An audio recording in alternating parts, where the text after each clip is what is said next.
Hello dear student, आप सभी के चैनल में आपका स्वागत है। आज हम बात करने वाले हैं रीट एसएसटी में यूनिट 6 के टॉपिक वायुमंडल, संगठन और संरचना के बारे में। इसमें अपन पढ़ेंगे विभिन्न गैसों का योगदान वायुमंडल में और वायुमंडल की विभिन्न परतें कौन कौन सी होती हैं और कौन सी गैसों का वायुमंडल में ज्यादा योगदान होता है और उन गैसों के महत्वपूर्ण फैक्ट क्या होते हैं। जो पिछली बार 2018 में एग्जाम हुआ था रीट का, उसमें क्वेश्चन आया था वायुमंडल में से कि समताप सीमा पर औसत तापमान कितना रहता है। तो आप याद रखिएगा, समताप मंडल में समताप सीमा जो होती है वहां पर औसत तापमान रहता है 0 डिग्री सेल्सियस। आपसे पूछा गया था पिछली बार कि समताप सीमा पर औसत तापमान कितना रहता है, तो वहां पर रहता है 0 डिग्री सेल्सियस। और समताप मंडल के निचले भाग में औसत तापमान रहता है -51 डिग्री सेल्सियस। समताप मंडल के निचले भाग में औसत तापमान रहता है -51 डिग्री सेल्सियस और ऊपरी भाग में तापमान रहता है -15 डिग्री सेल्सियस। तो आप याद रखिएगा। अब अपन स्टार्ट करते हैं वायुमंडल के बारे में। वायुमंडल को क्या कहा जाता है, तो वायुमंडल को एटमॉस्फेयर भी कहा जाता है। वायुमंडल धरातल से कम 1600 किलोमीटर की ऊंचाई तक फैला हुआ है। जो वायुमंडल है वो पृथ्वी से कम 1600 किलोमीटर की ऊंचाई तक फैला हुआ है। और वायुमंडल में जो सभी गैसें हैं वो उसकी लगभग 97% गैसें जो है, वायु जो है वो पृथ्वी के निकट ही पाई जाती हैं। वायुमंडल की लगभग 97% वायु जो है वो धरातल के निकट ही पाई जाती हैं। और वायुमंडल में ऊंचाई पर जाने पर यह विरल हो जाती है। जैसे जैसे अपन वायुमंडल में ऊपर की तरफ जाते जाएंगे वैसे वैसे यह वायु क्या करती जाएगी, विलुप्त होती जाएगी।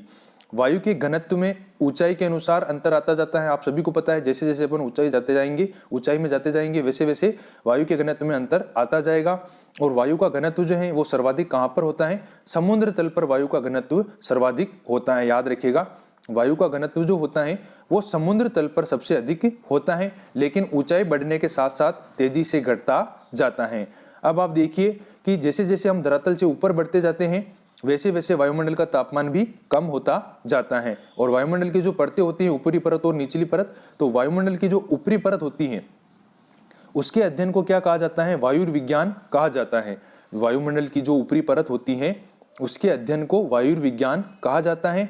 और निचली परत के अध्ययन को क्या कहते हैं, ऋतु विज्ञान कहा जाता है। तो याद रखना, ऊपरी परत का अध्ययन, वायुमंडल की ऊपरी परत का अध्ययन वायुर्विज्ञान कहलाता है और निचली परत का अध्ययन क्या कहलाता है, ऋतु विज्ञान कहलाता है। अब अपन देखते हैं वायुमंडल का संगठन, कौन कौन सी गैसों का इसमें सर्वाधिक योगदान है, वायुमंडल की स्थायी गैसें कौन कौन सी हैं और उन गैसों की महत्वपूर्ण कुछ विशेषताएं भी अपन देखेंगे। तो सबसे पहले आती है, सबसे ज्यादा योगदान है नाइट्रोजन गैस का। नाइट्रोजन गैस का सूत्र होता है N2। याद रखिएगा, नाइट्रोजन गैस का सूत्र है N2। और ये वायुमंडल में कितने परसेंट पाई जाती है, 78.8% वायुमंडल में योगदान है नाइट्रोजन गैस का, 78.8%।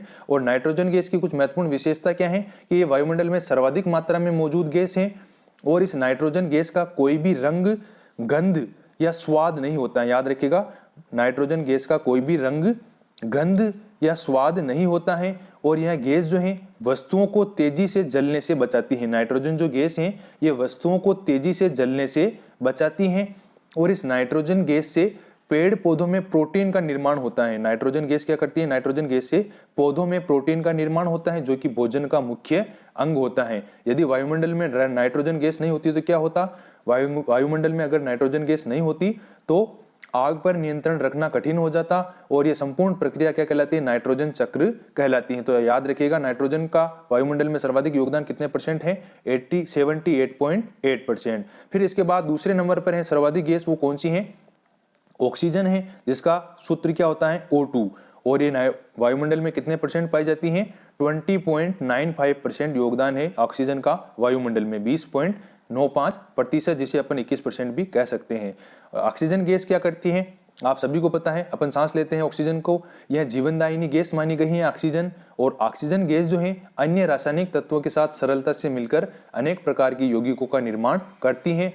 और वस्तुओं के जलने के लिए कौन सी गैस आवश्यक है, तो वस्तुओं के जलने के लिए ऑक्सीजन गैस आवश्यक है। यह अन्य पदार्थों के साथ मिलकर क्या करती है, जलने का कार्य करती है। तो वस्तुओं के जलने के लिए ऑक्सीजन गैस आवश्यक होती है, अतः यह ऊर्जा का मुख्य स्रोत होती है। कार्बोहाइड्रेट के निर्माण में भी कौन सी गैस महत्वपूर्ण होती है, ऑक्सीजन महत्वपूर्ण होती है। फिर अपन देखते हैं इसके बाद नाइट्रोजन और ऑक्सीजन के बाद सर्वाधिक योगदान देने वाली गैस कौन सी है, ऑर्गन। ऑर्गन का सूत्र होता है AR, याद रखिएगा AR सूत्र होता है ऑर्गन का, और ऑर्गन का वायुमंडल में प्रतिशत कितना है 0.93%, याद रखिएगा। सबसे पहले आती है नाइट्रोजन, फिर ऑक्सीजन, फिर है ऑर्गन 0.93%। फिर इसके बाद आती है कार्बन डाइऑक्साइड, चौथे नंबर की गैस। इसका योगदान कितना है 0.03, और इसका सूत्र क्या होता है कार्बन डाइऑक्साइड का CO2 होता है इसका सूत्र, रासायनिक सूत्र, और इसका योगदान कितना है वायुमंडल में 0.03%। और कार्बन डाइऑक्साइड की मुख्य विशेषता क्या है, इसे काचगर या पौधागर प्रभाव के लिए उत्तरदायी गैस माना गया है कार्बन डाइऑक्साइड को, और ये वायुमंडल की निचली परत को गर्म रखती हैं। काचगर या पौधागर प्रभाव के लिए उत्तरदायी गैस कौन सी है CO2, और वायुमंडल की निचली परत को गर्म रखती है, कौन सी परत रखती है कार्बन डाइऑक्साइड रखती है। एक भारी गैस है कार्बन डाइऑक्साइड, और यह वस्तुओं के जलने से उत्पन्न होती है, और सभी प्रकार की जो वनस्पतियां होती हैं वो कार्बन डाइऑक्साइड का उपयोग प्रकाश संश्लेषण में करती हैं। वैज्ञानिकों का क्या मानना है इस गैस के बारे में कि कार्बन डाइऑक्साइड गैस की जो मात्रा में होने वाली वृद्धि है, इससे क्या होता है वायुमंडल की निचली परत के तापमान में वृद्धि हो रही है, और भूमंडलीय तापमान बढ़ रहा है, और जलवायु परिवर्तन हो रहा है। अब अपन इसके बाद बात करते हैं अन्य गैसों की। इसके बाद अन्य गैसें आती है नियोन। नियोन का रासायनिक सूत्र क्या होता है Ni होता है नियोन का रासायनिक सूत्र, और ये वायुमंडल में कितने % पाई जाती है 0.0018 योगदान है नियोन गैस का वायुमंडल में, 0.0018। आप नोट डाउन कर लीजिएगा, नियोन का तो है 0.0018। और हीलियम का रासायनिक सूत्र क्या है He, और हीलियम का वायुमंडल में कितना योगदान है 0.0005, ये योगदान है हीलियम का 0.0005। फिर इसके बाद आती है ओजोन। ओजोन का वायुमंडल में कितना योगदान है, इसका रासायनिक सूत्र होता है O3, और ओजोन का जो वायुमंडल में योगदान है वो है 0.00006। आप नोट कर लीजिएगा 0.00006 योगदान है ओजोन का। और हाइड्रोजन का रासायनिक सूत्र होता है H2, और हाइड्रोजन का वायुमंडल में योगदान है 0.00005। ये आप नोट डाउन कर लीजिएगा, हाइड्रोजन का योगदान है वायुमंडल में 0.00005, और ओजोन का है 0.00006। अब अपन इसके बाद बात करते हैं वायुमंडल की परतों के बारे में। वायुमंडल की परतों में सबसे पहले आती है श्रोभमंडल, ट्रोपोस्फेयर भी इसे कहा जाता है, और ये वायुमंडल की सबसे निचली परत होती है श्रोभमंडल, जिसकी खोज किसके द्वारा की गई थी 1920 में रूसी वैज्ञानिक थे मोलेस्नोव, जिन्होंने श्रोभमंडल की खोज की थी। और इस श्रोभमंडल को क्या कहते हैं अधोमंडल भी श्रोभमंडल को कहा जाता है। श्रोभमंडल में नीचे से ऊपर की ओर जाने पर क्या होता है तापमान में कमी आती है, नीचे से ऊपर की ओर जाएंगे तो तापमान में कमी आएगी श्रोभमंडल में। श्रोभमंडल की ऊंचाई कितने किलोमीटर तक होती है 8 किलोमीटर से 14 किलोमीटर तक श्रोभमंडल की ऊंचाई होती है, और ध्रुवों पर होती है श्रोभमंडल की ऊंचाई 8 किलोमीटर, और विषुवत रेखा पर होती है 18 किलोमीटर, और श्रोभमंडल की जो औसत ऊंचाई होती है वो होती है 13 किलोमीटर। तो याद रखिएगा ध्रुवों पर होती है 8 किलोमीटर ऊंचाई श्रोभमंडल की, और विषुवत रेखा पर होती है 18 किलोमीटर, और इसकी औसत ऊंचाई होती है 13 किलोमीटर। फिर इसके बाद अपन बात करते हैं कि श्रोभमंडल में कितने मीटर की ऊंचाई पर 1 डिग्री सेल्सियस तापमान कम हो जाता है। तो श्रोभमंडल में 165 मीटर की ऊंचाई पर 1 डिग्री सेल्सियस तापमान कम हो जाता है। और यह फिर किलोमीटर में कहें तो 1 किलोमीटर की ऊंचाई पर 6.4 डिग्री सेल्सियस तापमान कम हो जाता है श्रोभमंडल में। तो याद रखना दोनों फैक्ट, 165 मीटर की ऊंचाई पर तो 1 डिग्री सेल्सियस तापमान कम होता है श्रोभमंडल में, और 1 किलोमीटर की ऊंचाई पर 6.4 डिग्री सेल्सियस तापमान कम हो जाता है श्रोभमंडल में। मौसम की प्राय सभी घटनाएं जो होती हैं, जैसे बादल है, आंधी है, वर्षा है, वो श्रोभमंडल में ही होती हैं। मौसम की प्राय सभी घटनाएं किसमें होती हैं श्रोभमंडल में ही होती हैं। और श्रोभमंडल को संवहन मंडल भी कहते हैं, क्योंकि संवहन धाराएं जो हैं इसी मंडल की सीमा तक सीमित होती हैं। परिवर्तन मंडल या संवहन मंडल किसे कहा जाता है श्रोभमंडल को ही कहा जाता है। और एक अन्य नाम इसका क्या है अधोमंडल भी श्रोभमंडल को कहते हैं। और श्रोभमंडल में पाई जाने वाली मुख्य गैसें कौन कौन सी हैं नाइट्रोजन और ऑक्सीजन है श्रोभमंडल में पाई जाने वाली मुख्य गैसें। श्रोभमंडल में दिन में सूर्य की तेज गर्मी से हमारी रक्षा करता है श्रोभमंडल, दिन में जो सूर्य की तेज गर्मी पड़ती है उससे श्रोभमंडल हमारी रक्षा करता है, और रात में पृथ्वी के धरातल को अधिक ठंडा होने से बचाता है कौन सा मंडल श्रोभमंडल। फिर इसके बाद आती है क्षोभ सीमा। श्रोभमंडल और समताप मंडल के बीच का भाग जिसकी चौड़ाई लगभग 1.5 से 2 किलोमीटर तक होती है वो क्या कहलाती है क्षोभ सीमा कहलाती है। याद रखिएगा श्रोभमंडल और समताप मंडल के बीच का जो भाग होता है वो क्या कहलाती हैं, श्रोप सीमा कहलाती हैं। फिर इसके बाद आता है जेट प्रवाह। श्रोप मंडल की ऊपरी परत में बहुत तेज गति से चलने वाले संकरे, नलिकाकार और विसर्पी पवन प्रवाह को क्या कहा जाता है, जेट प्रवाह कहा जाता है। आपसे पूछ लिया जाए कि जेट प्रवाह कौन से मंडल में चलते हैं, तो जेट प्रवाह चलते हैं श्रोप मंडल की ऊपरी परत में बहुत तेज गति से चलने वाले हैं संकरे, नलिकाकार और विसर्पी पवन प्रवाह को क्या कहा जाता है, जेट प्रवाह कहा जाता है। फिर इसके बाद आता है समताप मंडल, जिसे क्या कहा जाता है, स्ट्रेटोस्फेयर भी कहा जाता है समताप मंडल को, जिसकी खोज किसने की थी, टिजेरेंस डी बोर्ट ने 1902 में समताप मंडल की खोज की थी। टिजेरेंस डी बोर्ट द्वारा 1902 में समताप मंडल की खोज की गई थी और इसकी ऊंचाई कितनी होती है समताप मंडल की, 16 से 32 किलोमीटर तक समताप मंडल की ऊंचाई होती है। और इसे प्राय कौन सा मंडल कहा जाता है, शांत मंडल भी कहा जाता है। समताप मंडल को शांत मंडल भी कहा जाता है।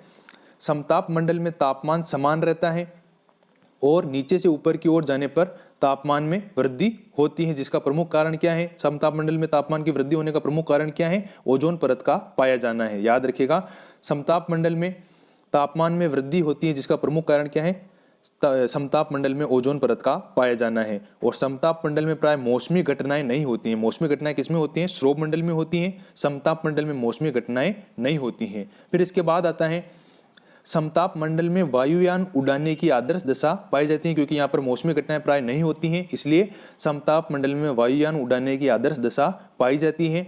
आपसे पूछ लिया जा सकता है ये क्वेश्चन कि समताप मंडल की मोटाई कहाँ पर सबसे अधिक होती है, तो मोटाई ध्रुवों पर सबसे अधिक होती है और कभी कभी विषुवत रेखा पर इसका लोप हो जाता है। तो याद रखिएगा, समताप मंडल की मोटाई जो है वो ध्रुवों पर सबसे अधिक होती है और कभी कभी विषुवत रेखा पर इसका लोप हो जाता है। कभी कभी समताप मंडल में विशेष प्रकार के बादलों का निर्माण होता है, मेघों का निर्माण होता है, जिन्हें क्या कहते हैं, मूलाभ मेघ कहा जाता है। इंग्लिश में कहें तो मदर ऑफ पर्ल क्लाउड कहते हैं समताप मंडल में विशेष प्रकार के मेघों को। तो याद रखना, समताप मंडल में कभी कभी विशेष प्रकार के बादलों का निर्माण होता है, जिसे क्या कहा जाता है, मदर ऑफ पर्ल क्लाउड, जिसे हिंदी में कहते हैं मूलाभ मेघ कहा जाता है। फिर इसके बाद आता है मध्य मंडल, मेजोस्फेयर। इसके अंतर्गत नीचे से ऊपर जाने पर तापमान में कमी होती है। मेजोस्फेयर अर्थात मध्य मंडल के अंतर्गत नीचे से ऊपर जाने पर तापमान में क्या होता है, कमी आती है। फिर आता है ओजोन मंडल, ओजोनोस्फेयर कहते हैं इसे। इसकी ऊंचाई होती है 32 से 60 या 80 किलोमीटर। ओजोन मंडल में एक ओजोन गैस की परत पाई जाती है, जो क्या करती है, सूर्य से आने वाली पराबैंगनी किरणों से हमारी रक्षा करके उन्हें अवशोषित कर लेती है, जिससे इसलिए इसे क्या कहते हैं, ओजोन परत को पृथ्वी का सुरक्षा कवच भी कहा जाता है। और ओजोन परत को नष्ट करने वाली गैसों में सबसे पहले कौन सी आती है, क्लोरोफ्लोरोकार्बन, जो कहाँ पर पाई जाती है, कहाँ से निकलती है, जैसे एयर कंडीशनर है, एसी है, रेफ्रिजरेटर है आदि से क्या निकलती है, क्लोरोफ्लोरोकार्बन गैस निकलती है, जो कि ओजोन परत को नष्ट करने के लिए उत्तरदायी होती है। तो याद रखना, ओजोन परत को नष्ट करने वाली गैस में कौन सी प्रमुख है, क्लोरोफ्लोरोकार्बन। फिर इसके बाद अपन बात करते हैं ओजोन परत के क्षरण। ओजोन परत में क्षरण क्लोरोफ्लोरोकार्बन में उपस्थित सक्रिय क्लोरीन कारण के कारण होता है। क्लोरीन कण जो होता है, इसके कारण ओजोन परत का ज्यादातर क्षरण या नाश होता है। तो ओजोन परत की मोटाई किसमें मापी जाती है, याद रखना, क्वेश्चन आया हुआ है।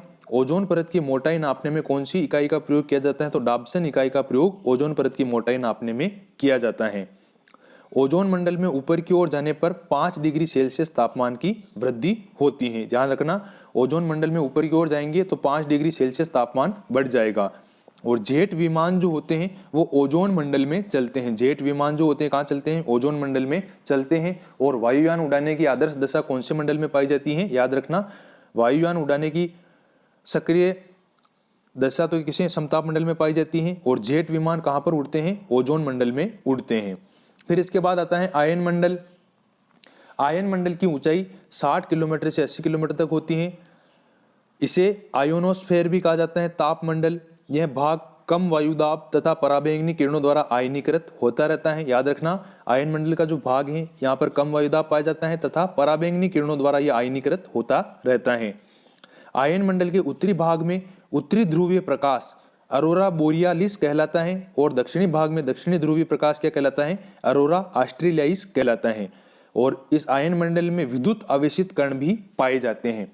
याद रखना, आयन मंडल का जो उत्तरी भाग है यहाँ उत्तरी ध्रुवीय प्रकाश को क्या कहा जाता है, अरोरा बोरियालिस कहा जाता है। और दक्षिणी भाग में दक्षिणी ध्रुवीय प्रकाश को अरोरा ऑस्ट्रेलियाइस कहा जाता है। और यहाँ पर आयन मंडल में क्या होता है, विद्युत आवेशित कण भी पाए जाते हैं और सभी प्रकार की जो रेडियो तरंगे होती हैं वो कहाँ से प्रसारित होती हैं, आयन मंडल से ही प्रसारित होती हैं।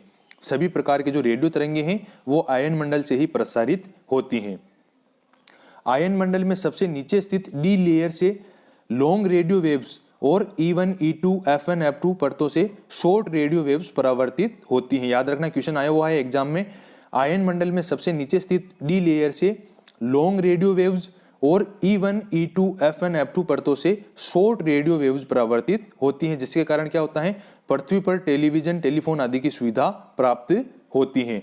तो पृथ्वी पर टेलीविजन, टेलीफोन आदि की सुविधा कौन से मंडल से प्राप्त होती है, आयन मंडल से। और संचार उपग्रह कहाँ पर स्थित होते हैं, आयन मंडल में स्थित होते हैं। याद रखना, संचार मंडल उपग्रह जो होते हैं वो आयन मंडल में स्थित होते हैं। फिर आता है लास्ट परत है अपनी वायुमंडल की, बहिर्मंडल। बहिर्मंडल की ऊंचाई कितनी किलोमीटर तक होती है, 640 किलोमीटर से ऊपर के भाग में बहिर्मंडल स्थित होता है, जिसकी कोई ऊपरी सीमा निर्धारित नहीं है। और बहिर्मंडल में कौन सी गैसों की प्रधानता होती है, हाइड्रोजन और हीलियम गैसों की प्रधानता होती है बहिर्मंडल में। यह आपका टॉपिक हो गया वायुमंडल कंप्लीट। इसके बाद 6ठी यूनिट का लास्ट टॉपिक अपन पढ़ेंगे जैवमंडल। फिर इसके बाद आएगी चट्टाने। तो आपको अगर वीडियो पसंद आए तो इसे लाइक जरूर कीजिएगा और अगर सब्सक्राइब नहीं किया है तो चैनल को सब्सक्राइब जरूर कीजिएगा। मिलते हैं अगले वीडियो में नए टॉपिक के साथ। जय हिंद, जय भारत।